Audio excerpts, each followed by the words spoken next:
hmm Which kind of leads us to, what you're talking about with us and, going to law school or medical school or dental school or whatever, and we learn our trade. And we get a lot of, for us, we get a lot of clinical training, but again, we don't get any financial education. Really, nobody does. So, Mhm. when we graduate, we're like hounded by like the insurance people, the financial advisors, they're just like flocking to us. Hey, can I take you to lunch? And blah blah blah. So, what was really funny in your book, and I wanted you to, maybe talk a little bit about, was speaking of financial advisors and financial institutions. You mentioned a story, and you said it was actually, I think it was made public, about a Morgan Stanley employee Yeah. that he was working at Morgan Stanley, and then he got his statement, his retirement account statement. He's like, wait a minute, in my retirement plan, you guys are putting in all these really expensive, high management fee, underperforming products that I'm selling on a daily basis. Why are you doing that to me? That was actually a true story, right? Yeah, it was actually Morgan Stanley's 401k. They sued for breach of fiduciary responsibility. There wasn't a fiduciary responsibility. There is now. I think they changed the laws in retirement plans at least, but at the time, you did not have a fiduciary responsibility to the participants in your plan. And here, let me make it really understandable to all you doctors and all you professionals out there. Like, I have a fiduciary responsibility to my clients. When a patient comes in, you're supposed to put their needs before your own, right? That's a fiduciary relationship. Unfortunately, that same rule doesn't exist in financial services.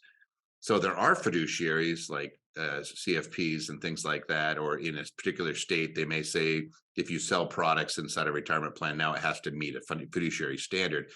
All that means is that they have to put your needs before their own. That doesn't always exist. And a lot of financial advisors, it would be akin to this. Let's say you walked into the butcher shop and you said, what should I have? I'm planning my menu. What should I have for dinner this week? And I'm going to do a 7-day menu.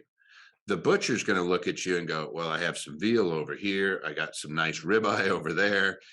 Here's a pork loin. Here's some more steaks. I got some New Yorks. And what else do I got? Oh, I got some brisket, right? They're going to have a plan for you that you'll end up eating nothing but meat for the week, right? You'll end up eating whatever they have because they're going to sell you what's in their counter, regardless of whether it's in your best interest. Now, if you went to a doctor and a nutritionist and you said, what should I be eating? It would probably look very, very different because they don't have anything they're selling you.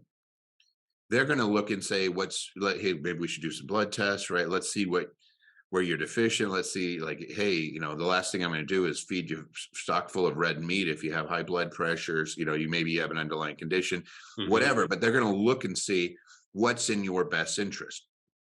A lot of times when we're talking to financial professionals, we're talking to a butcher and we think we're talking to a nutritionist.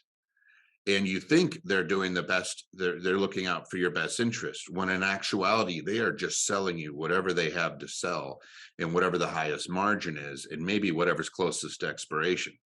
So the Morgan Stanley case is essentially that. This is a Morgan Stanley employee who was actually regional manager who looked at their plan and said, holy cow, our retirement plan is full of all the crap that you shouldn't be eating. Like, why are you guys doing this? You're breaching your duty. The court ended up throwing it out, saying, hey, they didn't breach the applicable standard because there wasn't a fiduciary responsibility there. And that's kind of the punchline is the Morgan Stanley employees sued their own employer for buying Morgan Stanley products in their retirement plan. That's Yet crazy. they're selling those products every day to their customers. Crazy. That, Yeah. that that should be a wake up call, to be, really. It's so hard for us because we just don't get any education, and we're putting our trust in these people that we don't have time to do all this. So that's one of the reasons why I started my site and my channel, was Mhm. just to educate people, bringing on people like you and other people.